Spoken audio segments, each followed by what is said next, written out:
Okay, thank you very much. Next item, item E, is a report on first semester collaboration, time, and accomplishments. Okay, I can make this really short. You have the report. Would you like any questions? No, I'll elaborate. Okay. At the start of the year, the administrative team met to formulate the goals for collaboration days for 2012-13. In doing that, we looked at the survey from last year. We looked at the initiatives that we had coming from the state. We also looked at our district initiatives, some curriculum that we needed to have written.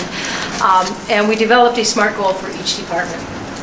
Not all the goals were the same for each department. We had some goals, some departments needed to work on some things and others needed others. I feel it's important that we differentiate our staff development. The idea of one-size-fits-all method does not always produce the best results, so that's why you have different goals for each one. 5 collaboration days were held for the first semester, and they were set aside to work on their SMART goals. 2 of our collaboration days, which were the building days, were set aside to work on RTI and PBIS and PLC at the building levels. Embedded in tonight's agenda, you did see the progress that each department has made in the first semester. I'm not going to go over each department, but I will hit some of the highlights. Several of our departments are grade levels, in particular English at the high school and middle school level, and math at the high school and middle school level, and also our K-5 departments have been working on understanding the curriculum companion and developing and understanding that. Just like the curriculum companion sets what we teach, we as an administrator set what we wanted them to accomplish, but we didn't tell them how to go about doing that. We left that up to individual teams. And as you can see from the reports, they're going about it in different ways, but they're getting to where we want them to. Each of our departments and grade levels have curriculum leaders. These curriculum leaders have minimal training, and they get no additional compensation from us as a district except a pat on the back and a thank you now and then. And I cannot express enough gratitude to these curriculum leaders on how they've taken this job and really embraced it and how the quality of work that they're accomplishing. Each department is going about it, like I said, in a different way. High school English has done an intensive investigation into the Common Core and the curriculum companion and is working on the corresponding modules that's built right into that. This group has already selected materials that they want. They're ready to go. Next year we're going to be implementing that Common Core state standard. Will we still need to make some changes and tweaks? Yes, but they're going to be ready for that because of what this group has done. And I credit Drew Semmingson as the curriculum leader of that group for that. Middle school English and reading, they worked very hard to try to organize the curriculum companion. However, we discovered a little bit of a glitch in this. We have separate reading and separate English language arts course, and the Common Core state standards, it's all infused. So in talking with that group, they need more time to infuse it, so we may not accomplish that goal in this year, and that's fine, because they're doing it the correct way. We're going to take it slower. We're going to make sure we do it correctly. Then you go on to our middle school and high school math departments. Both of those have been working very hard to look at the resource and assessments that are needed to make the Common Core state standards come to fruition. They just recently have come to the decision of what textbook series we would like to go to, and that will be coming to the Board Curriculum Committee in the near future here, once I line up a few other groups here. Going to our elementary groups, this is probably where I see the most diversity in how we go about things. Grade 1, this is an overachieving group. They didn't want to just stay on English language arts. They decided they wanted to tackle not only English language arts and math, and they've used the divide and conquer method. We're going to have a reading committee, a math committee, and a writing committee, and they're going to tap into the strengths of their teachers on their teams. They meet originally at the beginning of each collaboration session in their little subcommittees, and then at the end they come together. It's working for them, and if you see the work that's coming out of that with Sharon Seeley as the leader of that group, outstanding. Grade 2, they've gone at it a different way. They want to look at the year at a glance. They want to see that whole thing laid out, and then they're working from there. Both grades 1 and 2 are working so diligently at it, they've asked me for additional days. I've said no to that. We have the curriculum time built in, but they would like to just spend 2-3 days looking at curriculum, which is a good sign that we're getting those discussions to be held. Grade 3, they started by just looking at modules 1 and 2. We're going to focus on those things, and you can see in grades 4 and 5 how they've done it. Other groups are working on curriculum, such as our health and our industrial technology. Both of those groups are fairly confident that they will be ready by the end of this year to have their curriculum revised. Some of the other highlights I want to point out, our 4K group has really embraced the idea of creating creative curriculum and is writing their curriculum based off of that model, but also tying it to the kindergarten Common Core State Standards. Common Core State Standards are only for K through 12, but they are looking at where do our kids need to be, and so we can better prepare them for kindergarten. Kindergarten has spent a little time, of course, looking at the PALS screener, which was a required screener given to us by the state this year. We've given them some time. They were very appreciative of the time they've had during collaboration to look at that, develop a plan, and we're quite envious of other districts because we had given them time and other districts did not give their kindergarten teachers that same time, as we're finding out. Looking at the next generation science standards, they're not out yet, but the draft is out, so we've had our teachers looking through that so that next year, when they hopefully come out, that they will be ready to start looking at their curriculum. So we've given them a step up on that. There is no date yet of when the social studies national standards will be coming out. So our social studies department continue to work on common assessments. Other departments set their own goals for the first semester, and those departments were agriculture, art, business, exercise and sports science, music, and world language. A lot of those were working on developing advisory committees. They were tweaking the wellness walk, looking at how we can display artwork into the businesses and get our students visible out in the community. Second semester, this group is working on disciplinary literacy led by Tim Janinico. So that's why there was only short goal there. Alternative education, pupil services, and special ed departments have been working with Dr. Paul Skriponic on a variety of tasks. I think you can see them there, such as seclusion and restraint, special education initiatives, transitions. Okay. So looking at all the activities and the dialogue that collaboration has, it's been real comprehensive. I've been real impressed with the groups that I've walked into, and nothing can replace the amount of work that these teachers have completed during this semester's collaboration time. You know, some of our goals that administration sets can be classified as a stretch goal, and what I mean by that is we want to push it to the limit, but realizing we may not be able to accomplish that goal in that time frame. And I think some of these goals will not be accomplished this year, but we have made such great strides that we are definitely going to take Toma Area School District to the next level by what we're doing in our collaboration time. So I don't know if there's any questions for you.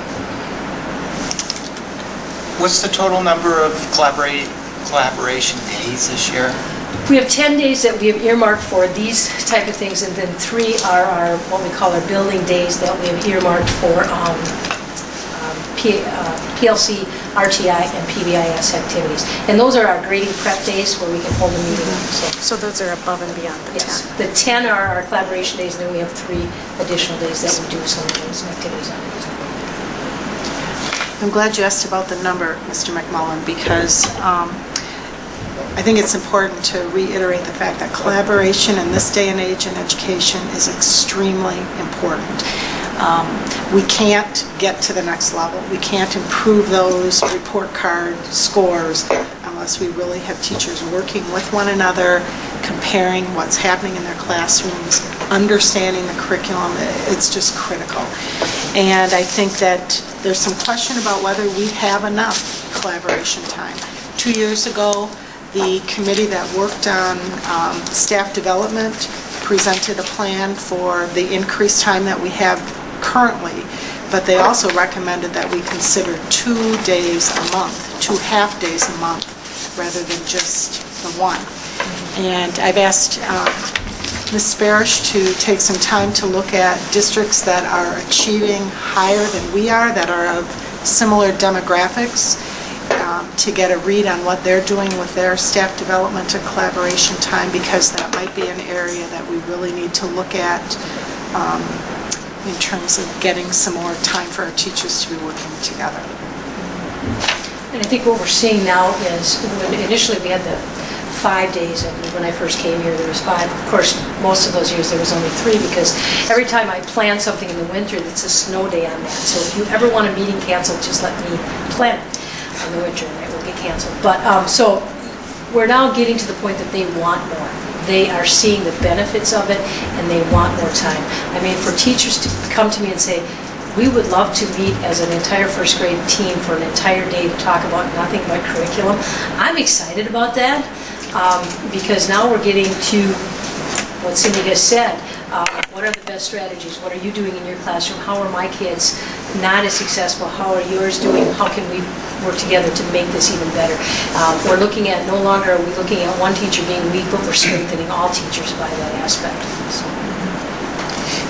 And the reason I asked, and Mrs. Zardi, you spoke right to it, clearly the teachers think this is important. I wonder about the public's perception. This is a relatively recent phenomenon where we have that many days in a year to collaboration, right? I mean, within the last couple of years. Yes. And so, you know, I don't know if the public truly appreciates why so many days they hear collaboration. Oh, kids aren't going to school today. Collaboration. And I hope we're conveying the importance of this to the public.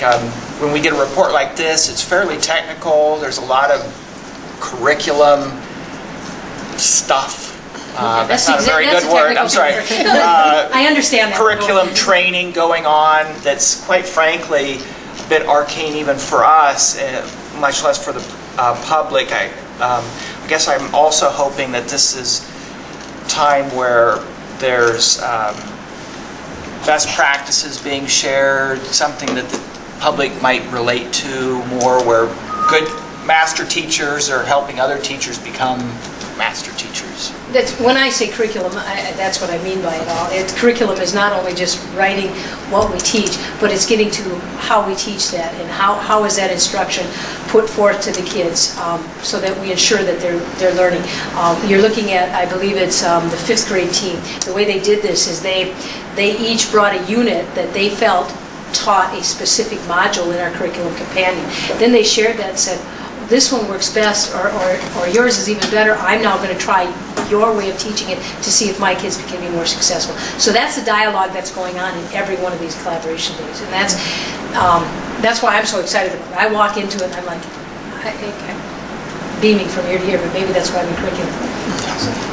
I think it's our job as board members to, you know, when people make negative comments on another collaboration day, that we say, no, it's really important that they have time to meet, and it really benefits your student.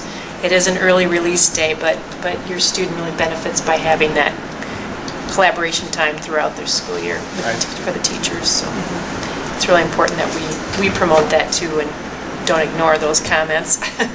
Well, you look at any job in society now, you've got your pastors that they go away and they have time that they need to go reflect and take staff development opportunities.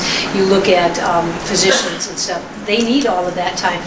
We need this time too, but we're doing it in-house now in a more effective way than maybe always sending people out to things. We're still going to have to send people out to conferences and things to bring in new ideas, but now we have a better way to take that one person that went to a conference and can share it amongst their whole team. And so then we gain more from just one person more. And I think it's so important to do it throughout the school year as everything is happening, because otherwise the students, you want your child to get the best practice all the way through the school year, and if they can be sharing that with other teachers and learning, it only is great to help the students. And so it can't all be done in the summer or at a time like that. It has to be really going on thoroughly throughout the school year. You hit on a great point, and that's when, you know, right now we're doing a lot with trying to understand the Common Core state standards and understanding all the new things that are coming down upon us. But at some point we're going to be able to teach a unit, teach a whole quarter, and then be able to reflect on that and then improve on that. Ultimately, everything we want to do in education is continuing to improve. We want kids to continue to learn. Educators should continue to learn also through this process. And the best way to do that is to teach something and then reflect on it and then be able to change it for the next time to make it better. So hopefully we will get to that point. So, A quote that has always stuck with me, and I don't know who to credit it to, but it's teacher and student learning go hand in hand. So when teachers learn, students learn. And we have to remember that that has to be part of our process in education. We've got to have those opportunities for teachers to be learning more so that they can help their students learn more. Anything else? and I would invite any of you to come into any of the collaboration time and sit down and sit in on the group. The teachers are not going to be panicked by it or anything. They will love to have you available during those days. A big part of our district with curriculum is you, Barb. You show a lot of enthusiasm for it. Another person we're very fortunate to have here. So I thank you for your work. Well, I will say that the curriculum leaders that we have in place have done an outstanding job, and I credit them, because I can't be in every one of these. Correct. So those people come to me, and they're really driving forces. I mean, I had a conversation with Sharon Seeley. Can I do this? Yes. If that's going to take your group forward, let's go with it. And I think allowing those teachers to have that leadership and building that leadership will make us even stronger. It's not me. It's those teachers that are, and all teachers that are doing the work. So I will credit them in my case. They need a leader, Well, and you're it. I try. Thank you. Anything else? Thanks for the report and the enthusiasm. Thank you.